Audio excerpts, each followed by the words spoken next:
Well,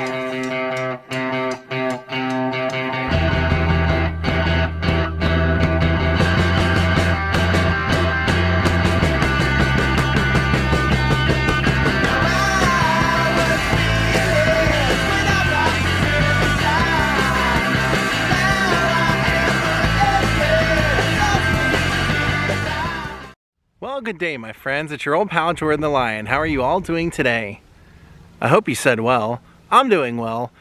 Today's story takes me back to when I was about 12 years old. That time in my life, I was a huge fan, thanks to WGN, of the Chicagobulls and especially Michael Jordan. I thought Michael Jordan was just the coolest person alive. And being a champion that he was, it was extremely shocking in 1993 when the headlines were about his father. His father ended up going missing for 3 weeks before the family ever reported him missing, and his body was found in a swamp. Today I'm out near Wallace, North Carolina, at a small little church burial ground where Michael Jordan's father, James Jordan, is buried. I'm going to talk a little bit about his life, about his impact on Michael, and his sad, untimely death. Daze with Jordan the Lion begins now. Right out here on the grounds of the Rockfish African Methodist Episcopal Church, there's a small little cemetery that Mr. Jordan is laying to rest in, right over here with the rest of his family.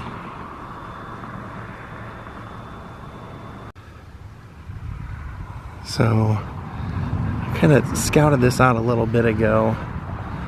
As small as it is, still can be a little difficult to find. So James Jordan was actually born out here in Wallace, North Carolina, and raised, and that's where he met Michael's mother. They started dating here, and then when he graduated from high school, he went into the Air Force and was dating her for years into his career in the Air Force in San Antonio. And then when he got out, they decided to move to Brooklyn. They had 2 kids. They got married, had 2 kids, and then moved to Brooklyn because James was trying to receive a military grant. And in order to go to school with that grant, he had to do it in Brooklyn. So they moved there while he went to school to become a airplane hydraulic mechanic. And then when the crime started to rise, he moved the family to Wilmington. And Michael was born in Brooklyn. When they came back here, they had another child.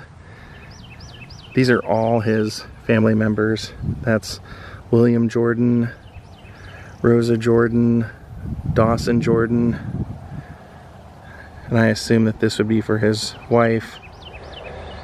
Now, little Michael was raised in his father's footsteps. His father was, though he was a mechanic, hydraulic mechanic, he instilled in Michael the love of sports and wanted Michael to become a professional athlete. Primarily baseball. He was very vocal in Michael's early life about wanting him to excel at those sports, and that was the first sport that Michael ever played. Though he did, as we know, become known for his greatness in basketball. And he was raised in Wilmington and would always cite his father as his inspiration, even sticking close to home by going to University of North Carolina to play basketball. And when Michael would stick his tongue out when he would be dunking a ball or doing anything, he would always say that came from seeing his father, James, do hard work. He said he would always have his tongue out, and that was just like the sign of working hard. So Michael was a dad's boy. And when Michael became the superstar athlete that we knew him to be, he took his family and his father specifically along for the journey. You would see James at all the celebrations, at the games. When they got rings for anything, James got a ring as well. When Michael got a new car, he'd buy James the same car. And sadly, that would become part of a story James would go off to play golf one day, and when he was leaving his golfing game, he decided to pull over and rest. And the story that we all heard at the time was that basically he was carjacked and killed and thrown into some water. But the story in the end was that 2 men went to jail for life for the murder of James Jordan. One man being Larry Demery, who did testify, and one man who did not testify, Daniel Green. Now what's interesting is that Daniel Green has since given a full interview and told the entire story, because a lot of evidence came out that he didn't do the shooting.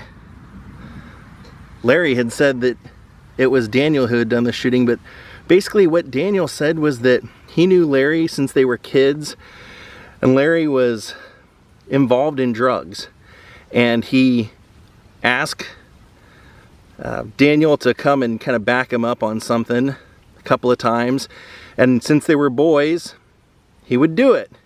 And so he said one time, he said that Larry called him and said that he had shot someone and needed Daniel's help, and so they went to where he had shot this man and left his body laying in a field, put his body on a piece of quilt, put it in the back of the red Lexus that the man apparently was driving, that they killed, drove the body out somewhere where Larry knew, somewhere where Larry worked close to there, threw it in the water, and then we thought, he said, or at least I guess I thought, that because of Larry's business, that there was like a turf war. And he said where they had went to find the body, where he had been taken, where Larry took Daniel to help him with the body, was somewhere that was a different turf. And so Daniel said, well, I thought, because Larry would sometimes transport drugs by driving one of those wide load trucks so it wouldn't be conspicuous, and they would hide the drugs inside there, and then when it got to its destination, they'd tear apart the vehicle so that they could get the stuff out. And he said, I assumed that this red Lexus we were driving was one of those drug vehicles, and I also assumed that nobody would be looking for it because the person we killed was probably just like a drug mule. Well, he said 3 days after they were driving this red Lexus around, not knowing anything, not knowing who they had killed, Daniel said he was in the car and accidentally hit a little door in there, and when it flipped around, there was a championship ring in there, and there was some jewelry, and there was a watch, like a championship watch, and different things. And he said he wasn't a basketball fan, so he didn't really know or put 2 and 2 together that it would be Michael Jordan or Michael Jordan's dad or anything. He thought that it was commemorative stuff, but he said, I saw the name Jordan on it, so I thought it was cool. So this guy actually put the jewelry on, made a music video wearing all the stuff that they had stolen, and then drove it around town, drove the car around town, and then decided, well, Larry, I guess, got word that somebody was hot on their trail and decided he wanted to try and sell the car. So they took it like 50 miles outside of town to sell it to someone, and when they got out there, the people they were going to sell it to recognized the license plate and said, like, that says NC 0023. That's Michael Jordan's number. Michael Jordan played for North Carolina. And all of a sudden, they started to put 2 and 2 together that this was James Jordan's car, or it was somebody that Michael Jordan knew, and they left the car out there. And they had used the cell phone in the car to make phone calls, so the 2 guys were easy to track. But yeah, then suspicions were like, well, why didn't the family report him missing? And I had seen that they said that he often would take trips and go off for a couple days at a time, not tell anybody where he was, and I don't know. It seemed a little strange at the time. Sadly, James Jordan, his body was found, believed they committed the crime, they said, on July 23rd or 24th, and his body was found, I believe, 2 weeks later, and he was so badly decomposed that they had to use dental records to figure out who he was. Very sad. Now after this, Michael Jordan ended up having kind of a breakdown, or at least that's what we all thought at the time, and he decided he wanted to retire from basketball and decided he wanted to fulfill what his father's dream was for him, and that was to become a baseball player. So Michael started trying to become a baseball player. After being considered the greatest basketball player of all time, he was now trying all over again in the minor leagues in baseball. Now there was a conspiracy that some people put together about all of this and Michael joining baseball. Now the theory that popped up over years was that the reason that Michael Jordan left basketball is because he was gambling. He had a gambling problem, and that the NBA supposedly was going to suspend him. And to save face, because he was the face of the NBA, they just made an agreement with him that if he went off and did his baseball thing, did it for about, a year or whatever, that they would not go through with the whole suspension thing. And some people, analysts, even looked at it and said, well, if you look at the exact amount of time from when he retired and when he announced he was coming back, that is almost exactly the length of when his suspension would have happened. And that some people even believe that the killing of James Jordan wasn't a random act like the killers have said that it was, and that they believe that it was Michael Jordan's gambling that caused this. But like I said, if you look up on YouTube, you can find about an hour-and-a-half long interview with Daniel Green where he goes through basically the whole story. And obviously he doesn't make himself look like a terrible guy in it. He makes it on his end look a lot like he didn't ask many questions and was just helping a buddy out, and that he wasn't involved in the killing, he was only involved in the transporting.